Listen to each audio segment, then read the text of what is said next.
Hi guys, welcome back to the descriptive analysis of S&P 500 companies. In previous video, we have seen the overview of S&P 500 and why I choose this topic and what are the objectives we're gonna achieve through this descriptive analysis of S&P 500 companies, and also what is that main data set has. And in this video, we're gonna discuss about data cleaning, where we mainly highlight removing duplicates, handling missing values, and uploading these missing values. And also, we're gonna see organizing this data and remove unnecessary data if any. And also, we do some data enhancements. Once the data is cleaned, we're gonna apply descriptive statistics on that data. Where we're gonna do the measure of location, that is mean, median, mode of the data, then measures of variability, uh, what is the range, what is the variation, how much standard deviation, and also about coefficient of variation as well. And finally, analyzing this distribution, where we focus on percentiles, quartiles, box plots, z scores, empirical rules, and we even identify outliers on our data. So let's dive into our data. So this is the raw data I got from Kaggle. This is the data where I have accent symbol, short name, long name, sector, industry, current price, market price, BGDA, revenue growth, city, state, country, full-time plus long business summary data. And in this data, we're gonna first mainly focus on data cleaning. And firstly, I'll look for duplicates, especially in company name. I don't want any duplicates. To remove duplicates, to check duplicates, we can use unique function on on Excel. And if we found any, I have removed. And then handling missing values. Uh, so in my data, I have blank values here and there, from current price to all the way to full-time employees. So I have highlighted them using conditional formatting. You can found it under home button. And w- since the missing values are highlighted, now we're gonna update these missing values. I typically used we typically use median to fill these values. For any numerical data, I have used median of current price, market cap, EBITDA, revenue growth, and even for full-time employees, median value for filling out the uh, blank values in those respective data. And I have even missed some state data, so I have manually Googled the company's location and filled the state values. And also in data cleaning, organizing is the main part. In organizing, we're gonna remove unnecessary data and organize them according to their fields, and also do some uh, formatting as well. Suppose the current price is in general category, uh, maybe turn this to numbers. And yeah, boom. And similarly do the same for market cap, EBITDA, and even for full-time employees, etc. Once the above steps are followed, I have the clean data, which I have all the blanks filled, and even I have added some calculated columns like cap weight. You can get this by market cap of respective company by total market cap, and I have even added revenues per employee. You can get that by using earnings of a company by number of full-time employees. So now that we have all data is prepared and data is cleaned, we move forward to the data analysis part. Firstly, we start with the sector data analysis. So in this part, I would like to see how the distribution of S&P 500 companies according to the sector. So for that, I have drawn frequency and also the percentage frequency distribution of each company with respect to sectors. And with that distribution, I'm able to find out that the distribution is diverse across sectors, but mainly technology and industries having the substantial weight, while others contribute a minimum influence. And now that sector is completed, let's go to revenue growth analysis. For revenue growth analysis, I have used conditional formatting. If the growth is negative, it shows in red, and growth is positive, it shows in green. And I also calculated the standard data analytics tools like mean, median, mode, skewness, range, minimum, maximum, and count, etc. Uh, with this, we can clearly see the skewness 6.15, which is a positive, that means right skewed, and you can clearly see from the histogram that is drawn here. And with this data, I'm able to analyze that the revenue growth across 500 companies shows diverse range of performances, and the notable high performance include Nvidia with a significant growth of 2.62, and KKR.co at 2.29, and extra space storage with 0.587. We can also use sort from for this data. Expand. Yep. So these are the three companies I have talked about. On the other hand, companies like Modoria, Albert Corporation, Enphase Energy experience significant declines. We can use the similar sort function to really see from the smallest to largest to see what I'm talking about. And the overall landscape indicates it's a mix of some sectors, particularly technology and storage, while others, especially in paramedics and chemicals, faced some challenges. Uh, Now that revenue growth is completed, let's go to current price analysis. So for the current price analysis, I have calculated the standardized and found out it's a standardized data, and I also calculate the standard data analytic uh, statistics, that is mean, median, mode, deviation, variance, kurtosis, skewness, minimum, maximum values, and sum, and then count. And I found that it has an outlier. We can found the outliers using scatter plot, or also you can use box plot, for which you use quartiles. And so the outlier is 8,000. Clearly see, outlier is NVR incorporation. And yeah, so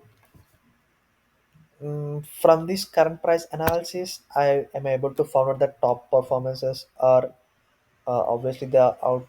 Applied NVR, AutoZone, and Fire Isaac Corporation. The lowest performances were Ford Motor, Kenvue, Hewlett Packard Enterprise, and strong performers are Meta, Untied Health Group, Netflix. And weaker performers are Walmart, Coca-Cola Company, General Motors Company, as they are below average. Uh, Next, we're gonna move to market cap analysis. In the market cap analysis, I have followed this. I have derived the same similar data statistics, and I found from the data statistics that tech companies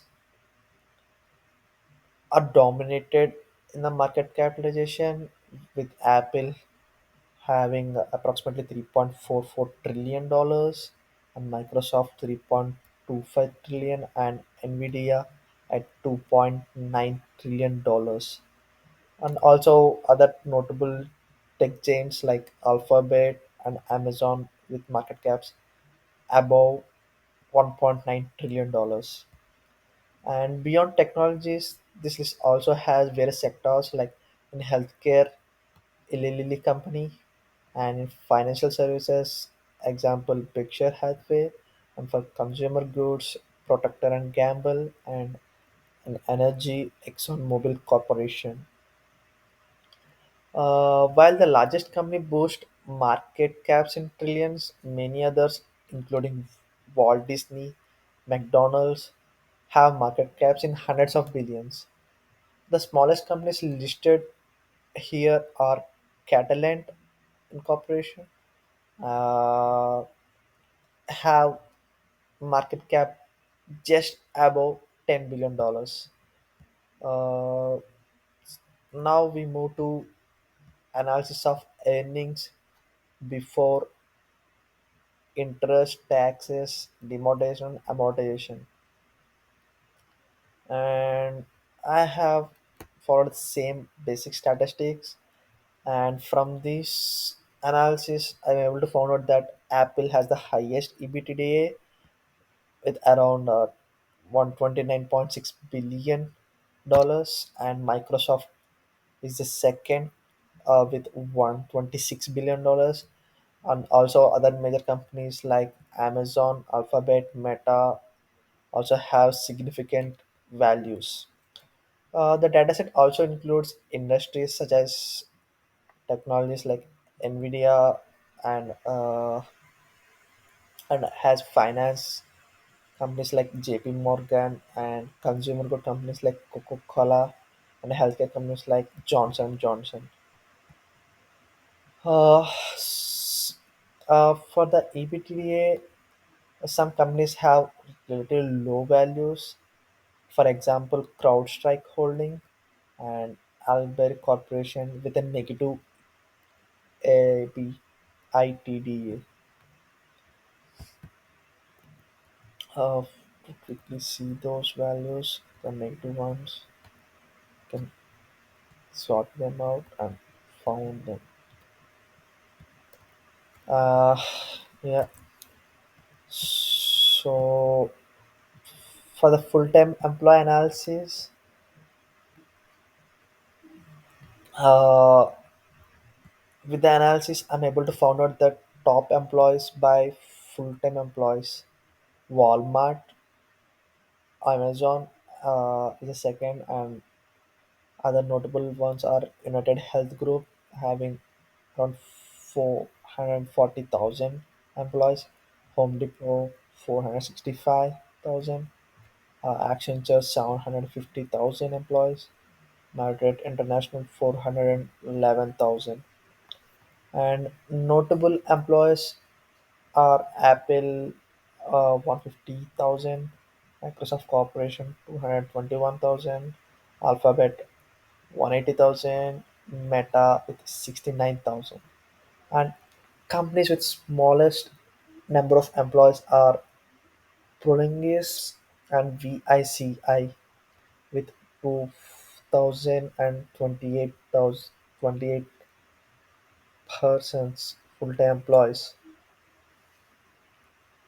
for the company. And for this means significantly higher than median, suggesting you can clearly see that mean is significantly higher than median. That clearly shows the skewness distribution towards company with large employee numbers. And for the weight analysis, I found out that Apple has the highest weight, followed by Microsoft, and then Nvidia. These three tech giants dominate the top, while companies like Visa, Johnson& Johnson, Walmart have weights around 0.01. The weight decreases progressively, with smaller companies like Viatris having much lower weights, near 0.0027. And this is mostly the companies are located in United States. However, some companies are located in Bermuda, some Canada, Ireland, Netherlands, Switzerland, United Kingdom. You can clearly see it from the bar graph we have, and with United States having 482 out of 503 companies, and rest of them are having less number of locations. Uh, and for the correlation part, the current price is minimally correlated with other metrics, whereas market cap and EBITDA have strong correlation of 0.87, suggesting that larger companies tend to have higher earnings before interest, taxes, depreciation, and amortization. And also, weight is highly correlated with market cap with 1, and also with EBITDA of 0.87, indicating that larger is more profitable companies have significant influence in the index. With the revenue growth, it has a weak positive correlation with market cap and EBITDA, suggesting only a mild association between size and profitability and growth. Coming to full-time employees has a weak positive correlation with market cap of 0.31 and EBITDA with zero point 0.4, indicating that larger, more profitable companies tend to employ more people. And finally, we I have made some sector sector plus revenue growth